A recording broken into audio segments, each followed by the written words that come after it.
కన్యా రాశి వారికి జనవరి 26 నుంచి ఫిబ్రవరి 1వ తారీఖు మధ్యలో జరగబోయే వార ఫలాలు పరిశీలించినప్పుడు ఈ వారంలో జరిగినటువంటి గ్రహాల మార్పు చాలా వరకు కన్యా రాశి వారికి అనుకూలంగా రావడం జరిగింది. దశమ స్థానంలోకి కుజగ్రహ సంచారం జాతకుడు తన యొక్క వృత్తిలో ధైర్యాన్ని పెంచుకొని నూతన ఉద్యోగ ప్రయత్నాలు ఫలించే విధంగా కుజుడు అత్యంత బలవంతుడై దిగ్బలుడై దశమ స్థానంలో సంచరించడం జరుగుతూ ఉంది. అంటే జాతకుడు ఏ వృత్తిలో ఉన్నా చాలా నిజాయితీగా స్ట్రిక్ట్గా ఉండడం జరుగుతూ ఉంటుంది. ఇక తృతీయాధిపతిగా దశమ స్థాన సంచారం వల్ల జాతకుడు వృత్తిలో మార్పు కొరకు చేసే ప్రయత్నాలు ఫలిస్తాయి. కొన్ని సందర్భాల్లో జాతకుడు వృత్తిలో ప్రమోషన్ రావడం కానీ అదనపు బాధ్యతలు రావడం కానీ జరిగే అవకాశం ఉంటుంది. ఇక అష్టమాధిపతిగా దశమ స్థాన సంచారం వల్ల జాతకుడికి వృత్తిలో అదనపు బాధ్యతలు వస్తాయి. తర్వాత తన యొక్క కార్యాలయంలో తనకన్నా సీనియర్స్కి ఏదో ఇబ్బంది రావడం వల్ల ఆ స్థానంలోకి ఈ జాతకుడిని కూర్చోబెట్టడం కూడా జరుగుతూ ఉంటుంది. అంటే టెంపరీగా జాతకుడు వృత్తిలో పదవి ఉన్నతి హోదా పెరిగే అవకాశం ఉన్నది. దానికి తగ్గట్టుగానే జాతకుడు తన సామర్థ్యాన్ని నిరూపించుకునే అవకాశాలు కుజగ్రహ అనుగ్రహంతో రావడం జరుగుతూ ఉంది. ఇదే సమయంలో జాతకుడు ఏదైనా స్థిరాస్తి కొనుక్కునే ప్రయత్నాలు చాలా వరకు నెరవేరే అవకాశం ఉన్నది. అలాగే వ్యక్తిగతంగా తన యొక్క సమస్యలు ఆరోగ్యాన్ని కూడా మెరుగుపరుచుకునే విధంగా జాతకుడు కొన్ని కఠినమైన నిర్ణయాలు తీసుకునే అవకాశం ఉన్నది.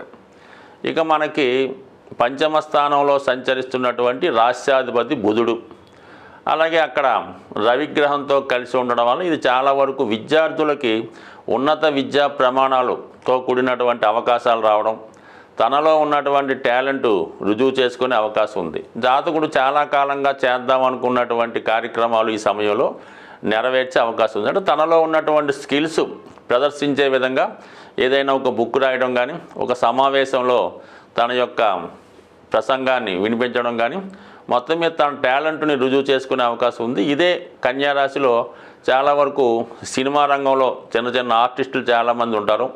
అటువంటి వారి ప్రతిభకు తగిన గుర్తింపు ఈ సమయంలో వచ్చే అవకాశం ఉన్నది. ఇక శని భగవానుడు స్థితి గమనించినప్పుడు 6వ స్థానంలో శని భగవానుడు మరి ఈ వార ప్రారంభంలో శుక్రవారం వరకు కూడా ధనాధిపతి శుక్రునితో శని కలిసి సంచరించడం వల్ల ఈ రాశిలో ఉన్నటువంటి స్త్రీలకి అటు వైద్య రంగంలో కానీ సినిమా రంగంలో కానీ ఏ రంగంలో ఉన్నవారికైనా కొత్త అవకాశాలు రావడం జరుగుతూ ఉంటుంది.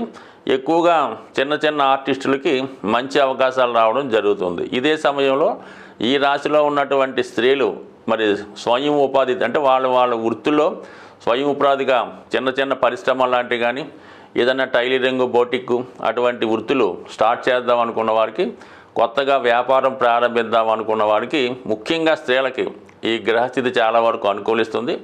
దానికి తగు విధంగా మీ కుటుంబ సభ్యులు అలాగే ఆర్థిక సంస్థలు మీకు సహకరించే అవకాశం ఉన్నది.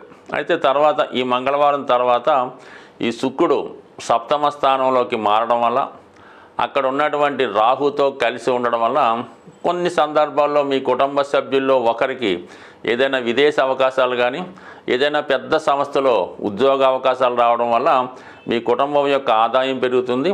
అలాగే వ్యక్తిగతంగా జాతకుడు యొక్క అవకాశాలు పెద్ద పెద్ద అవకాశాలు రావడం వల్ల తన ఆదాయంతో పాటు నేమ్ అండ్ ఫేమ్ కూడా పెరిగే అవకాశం ఉంది. కానీ వివాహ సంబంధించిన విషయాల్లో ఎవరైతే ఇష్టపడి ప్రేమ వివాహం చేసుకుందాం అనుకుంటున్నారో లేదా గతంలో మీకైనా ఒక వివాహ సంబంధం కుదిరి అది పెండింగ్లో ఉంటే ఇంచుమించుగా వివాహాలు వాయిదా పడే అవకాశం ఉంది. కాబట్టి ఈ సమయంలో ఎవరైతే కొంతవరకు ఇష్టపడి రెడీగా వివాహానికి మంచి రోజుల కోసం పెద్దల అంగీకారం కొరకు ఎదురు చూస్తున్నారో వారు తొందరగా వివాహం చేసుకుంటేనే మంచిది. ఎందుకంటే ఈ సప్తమ స్థానంలో ఇంచుమించుగా మరి చాలా రోజుల పాటు ఈ రాహువు శుక్రుడు అదే రాశిలో శుక్రుడు వక్రించడం మళ్ళీ స్తంభించడం వక్రించడం ఇవన్నీ కూడా జరుగుతున్నాయి. కాబట్టి ఎస్పెషల్లీ కన్యా రాశి వారికి వివాహ విషయంలో చాలా ఇబ్బందులు వచ్చే అవకాశం ఉంది. కుదిరిన వివాహాలు వాయిదా పడే అవకాశం ఉంటుంది కాబట్టి అతి తొందరగా మీరు ఏమాత్రం డిలే చేయకుండా ఏదో విధంగా వివాహం చేసుకుంటేనే మీ ఇప్పుడు కుదిరినటువంటి వివాహం కంటిన్యూ అయ్యే అవకాశం ఉంది. లేని పక్షంలో మరి ఆ వివాహం క్యాన్సిల్ అయ్యే అవకాశం ఉంది. అలాగే భార్యాభర్తల మధ్య కూడా చాలా వరకు ఇతరుల ప్రమేయం వల్ల విభేదాలు ఇబ్బందులు వచ్చే అవకాశం ఉంది కాబట్టి ఎస్పెషల్లీ కన్యారాశి వారు అటు అబ్బాయిలైనా అమ్మాయిలైనా వివాహ బంధాన్ని జాగ్రత్తగా కాపాడుకోవాల్సి ఉంటుంది. అలాగే వాళ్ళలో ఉన్నటువంటి చారిటీ అంటే వాళ్ళ యొక్క కర్తవ్యాన్ని లేదంటే వాళ్ళ యొక్క మంచితనాన్ని వాళ్ళ యొక్క పవిత్రతని చాలా వరకు కాపాడుకోవాల్సి ఉంది.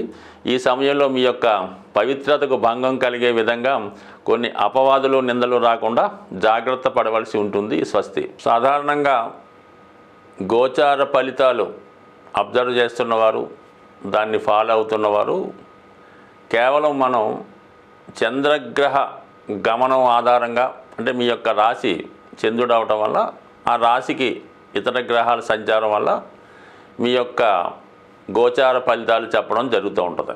అయితే వాస్తవానికి మీ జన్మజాతకంలో మీరు పుట్టినప్పుడు ఉన్నటువంటి గ్రహస్థితి మొత్తం అంటే అటు సూర్యచంద్రులతో పాటు శని గురు శుక్ర కుజ బుధ గ్రహాలపై కూడా ఇతర గ్రహాలు సంచరించినప్పుడు మీ యొక్క గ్రహస్థితి అప్పుడు ఉన్నటువంటి పరిస్థితులు చాలా వరకు మీ యొక్క జీవితంలో ప్రభావం చూపడం జరుగుతూ ఉంటుంది. అలాగే ఏలినాటి శని జన్మశని ఇవన్నీ కూడా అందరికీ ఒకే విధంగా ఉండే అవకాశం ఉంది. సుమారుగా ప్రస్తుతం మీనరాశి వారికి ఏలినాటి శని జరుగుతుంటే ఆ రాశిలో ఒక చంద్రుడే ఉన్న వాళ్ళకి ఒక విధంగా, చంద్రుడితో పాటు గురుగ్రహం ఉన్న వాళ్ళకి ఒక విధంగా ఉండే అవకాశం ఉంటుంది. కాబట్టి ఏదైనావి ఒక పాలసీగా సింపుల్గా ఒక మార్గదర్శకంగా తీసుకోవాలి తప్ప ఇవే ఖచ్చితంగా జరుగుతాయని రూల్ లేదు. చంద్రుని బట్టి, రవిని బట్టి, లగ్నాన్ని బట్టి, గురువుని బట్టి కూడా గోచార ఫలితాలు ఉంటాయి. కాబట్టి మరి ఎవరన్నా దీర్ఘకాలిక సమస్యలతో ఉన్నవాళ్ళు ప్రస్తుతం ఉన్నటువంటి పరిస్థితులకి ఎదురెదలేక ఇబ్బంది పడుతున్నవారు స్వయంగా మీ యొక్క వ్యక్తిగత జాతకాన్ని పరిశీలించుకొని అప్పుడు జరుగుతున్నటువంటి దశ అంతర్దశలకి బట్టి ఈ గోచారం కూడా సపోర్ట్ చేస్తూ ఆ ఫలితాలు నిర్ణయించుకొని ఏదైనా దోషాలు ఉంటే ఆ గ్రహానికి సంబంధించినటువంటి పరిహారాలు చేసుకొని ఒక దైవ మార్గంలో అంటే ముఖ్యంగా ఈ పరిహారాలు కూడా ఏదో జపాలు చేయడం వల్ల, దానాలు చేయడం వల్ల, ఉంగరాలు పెట్టుకోవడం వల్ల పెద్దగా ఏమీ ఉపయోగం ఉండదు. అంటే ఎవరికి వారు దైవారాధన వల్ల అయితేనే, స్వయం కృషి వల్ల అయితేనే వ్యక్తిగతంగా మీ జాతకంలో ఉన్నటువంటి దోషానికి మీరు పరిహారం చేసుకుంటే అది ఫలితం వస్తుంది తప్ప ఏదో డబ్బులు కట్టేసి పూజలు చేయించాం, ఎవరితోనో జపాలు చేస్తామంటే మాత్రం పెద్దగా ఫలితం ఉండదు. ఏదైనా మీ జీవితాన్ని మీ జాతకం మార్చుకునే శక్తి మీ చేతుల్లోనే ఉంటుంది. కాబట్టి దానికి మీరు ఎన్నుకోవాల్సిందల్లా ఒక సరైనటువంటి గురువుని, ఒక మార్గదర్శకుని ఎన్నుకుంటే అది మీ యొక్క జీవితం మంచి మార్గంలో పడే అవకాశం ఉంది. స్వస్తి.